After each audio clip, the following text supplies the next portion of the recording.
Welcome into the show, preseason game number 1 in the books for the Philadelphia Eagles, and the ending was certainly crazy as the Eagles hold on to win 16-13, a Jake Elliott game-winning field goal at the end of regulation.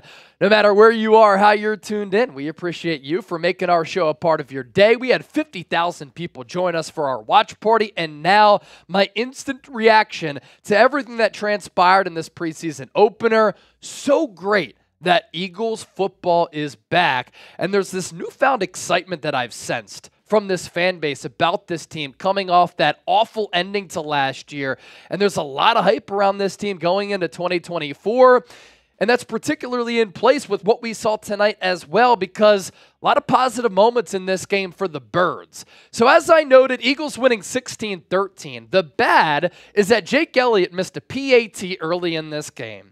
And then he came out for a 50-yard field goal with a few seconds left, and he missed that off the right upright.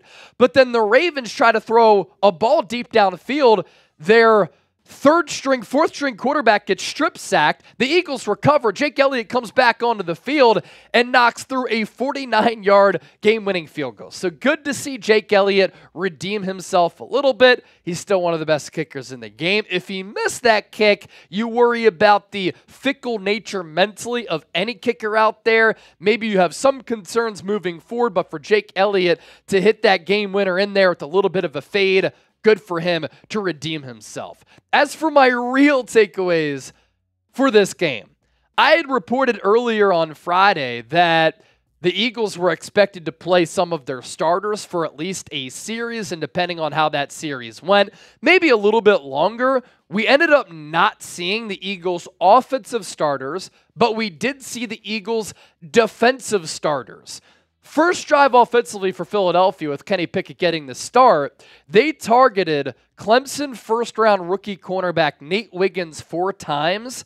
He was tremendous. He did not give up a catch. The Eagles picked up a couple of first downs on that first drive, and then they kind of stalled from there. And Philadelphia was high on Nate Wiggins in the pre-draft process. They, of course, went with Quinyon Mitchell with the 22nd overall pick instead of Wiggins. And we saw both of those first-round corners make some good plays early in this game while they were playing. And I'll get to Quinyon Mitchell coming up here in just a moment. Now, the Eagles defense, as I said, did play their starters. The starting edge rushers, Josh Sweat did not start. Instead, it was Bryce Huff and Nolan Smith as the starting edge rushers for Vic Fangio's defense. And going back to Quinyon Mitchell, at Toledo the last 2 years, he was a pass breakup machine. And I loved his ability to make plays on the football. And the instincts that he has there, and the ball skills that he has at the cornerback spot, it didn't result in a lot of picks, but 44 pass breakups the last 2 years. He led the nation by far in that category, and I wanted to see if the 4.4 speed would translate, if the ball skills would translate. Quinyon Mitchell got the start for the first-string Eagles defense, playing both outside and on the inside. So his stock is certainly up as we progress here in training camp going into preseason game number 2. Clearly, Vic Fangio has been impressed with what he's seen from the Eagles' first-round rookie, and that's a great sign because you have a rookie potentially making an immediate impact as the 22nd overall pick, and he had another pass breakup, nearly an interception on a 3rd and 10, forcing the Ravens into a field goal in which he had good position on the receiver and then kind of had this leverage on him in which he took this step inside to come through with that pass breakup, which nearly was that interception. So a great debut for Quinyon Mitchell in an Eagles uniform. We saw the debut of the new kickoff and kickoff return. The rules, a little bit wonky, a little bit weird. It's different. I like it, which might be an unpopular opinion because it takes scheme. It takes planning. And you can utilize some of your dynamic players as returners to try to flip the field. It also makes the kicker's job a little bit harder because you have to land it inside the 20. And instead of kickers just booting the ball out of the back of the end zone, it resulting in an inevitable touchback to the 25, it requires an actual play. So I kind of like it. And the Eagles starting kick returners were Isaiah Rodgers and Kenneth Gainwell. Make sure you subscribe to the channel, by the way. Instant reaction videos all season long. Whenever breaking news happens, we have you covered. For us to have 50,000 people tune into our preseason week 1 watch party is tremendous. We have you covered with informative, insightful, entertaining, thought-provoking Eagles coverage that involves you, the fan, every single day right here on this channel. Back to a stock up for an offensive player, Will Shipley, the 4th-round pick running back out of Clemson, really impressed me. At first, he ran with some really surprising power. He's known for more so being a finesse running back, but he kept his feet churning. He lowered his shoulder. He brought some physicality to the table, some decent patience in which he let the play develop. And he caught a pass from Kenny Pickett for a touchdown where I really liked what Kellen Moore did on the play design. So the Eagles stacked the right side of the line of scrimmage, and flanking the right tackle, you had CJ Uzomah and Grant Calcaterra. So double tight ends to the right side. Then Kenny Pickett faked the pitch to Will Shipley to the right side. He rolled to his right, and then he just dumped it off to Will Shipley, who caught it at the 2 and was able to waltz in for the touchdown. That is just smart offensive play design where you go heavy on that right side, little play action, and then you execute the play to the right side. Eagles did a lot of dumb stuff offensively last year, and obviously Kellen Moore is not going to unveil a lot, but that's a look into the offensive creativity and the thought process that he has, and throughout this game, we actually saw some pre-snap motion. Philadelphia last year was 32nd in pre-snap motion rate. So it's great to just see differences in the offensive scheme for Philadelphia. A lot more takeaways to get to as part of my instant reaction video right in the aftermath of this game. But first, today's show sponsored by our friends at Game Time. If you want to go to an Eagles game, if you want to go to a concert, a comedy show, a theater event, download the Game Time app. Because with Game Time, as compared to other ticketing apps, you are going to get the best seats at the lowest price guaranteed. And what's cool is that prices drop as the event gets closer, so you can save money and put together great memories. With their flash deals and zone deals, you can save even more. And Game Time has this lowest price guarantee where if you find ticket prices for lower on another app, Game Time will refund you. So they're going to allow you to save that money, and you can go to an Eagles game. What I also like about this app is you can see the view from your seat before you buy, so you know exactly what to expect when you arrive. There are also tickets available for Phillies games once they get back home to Citizens Bank Park from this West Coast road trip. So download the Game Time app, create an account. When you use the code CHATSPORTS, you get $20 off. Terms apply. First purchase only. That's the code CHATSPORTS, CHATSPORTS. We'll put all that information for you down below in the comment section and in the description of this video. Let's talk about this Eagles defense next. I liked the defensive wrinkles that we saw from Vic Fangio. He blitzed a lot more than I was anticipating. And we saw Quinyon Mitchell blitz at one point. We saw Nakobe Dean and Jeremiah Trotter Jr. blitz at other points.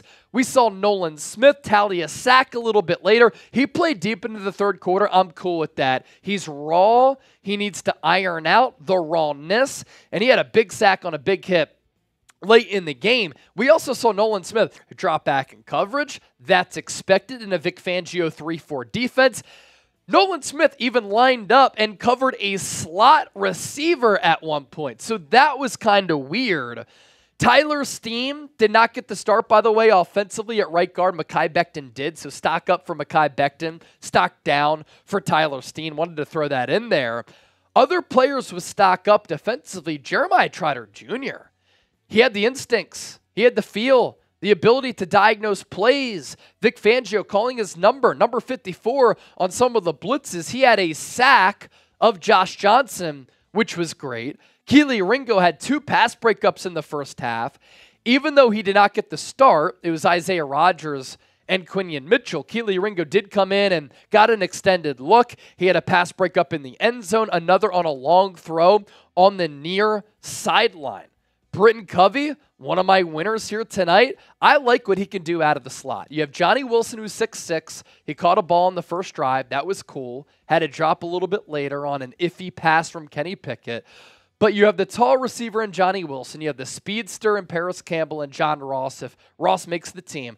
But Britton Covey, you put him in motion. You find creative ways to get him the football. 4 catches, 25 yards. He's that possession type of receiver with a little bit of wiggle where he can make guys miss. He's a mismatch out of the slot and a traditional slot who, when you watch him, you're like, yeah, he can give this team a Cole Beasley type of element.